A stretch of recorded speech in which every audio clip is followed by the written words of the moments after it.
আমার সকল কাঁটা ধন্য করে ফুটবে ফুল ফুটবে। আমার সকল ব্যথা রঙিন হয়ে গোলাপ হয়ে উঠবে। গোলাপ ফুল তার সৌন্দর্যের জন্য বিখ্যাত, যাকে বাগানের রানীও বলা যেতে পারে। নমস্কার, আমি সায়ন্তিকা। আজকে আমি মাটির গোলাপ বানালাম। গোলাপটি বানানোর জন্য প্রথমে কাদার একটি রোল বানিয়েছি। এই রোলটিকে টুকরো টুকরো করে কেটে নিয়েছি। এরপর টুকরোগুলোকে লুচির মতো করে নিয়েছি হাতের তালুর সাহায্যে।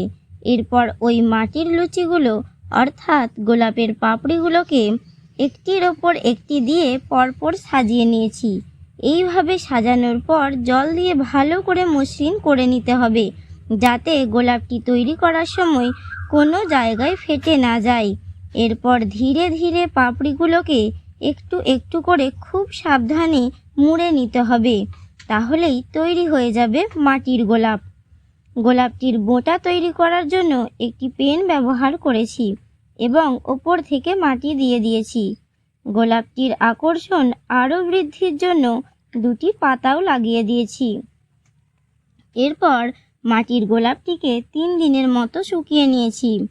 রোদে শুকনো করার পর ফুলটিতে আমি রং করে নিচ্ছি। এখন মাটির গোলাপটিতে রং করার জন্য প্রথমে সাদা অ্যাক্রিলিক কালার ব্যবহার করেছি।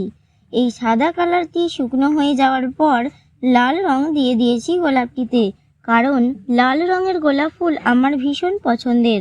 আপনাদের কার কোন রঙের গোলাপ পছন্দের অবশ্যই কমেন্টে জানাবেন।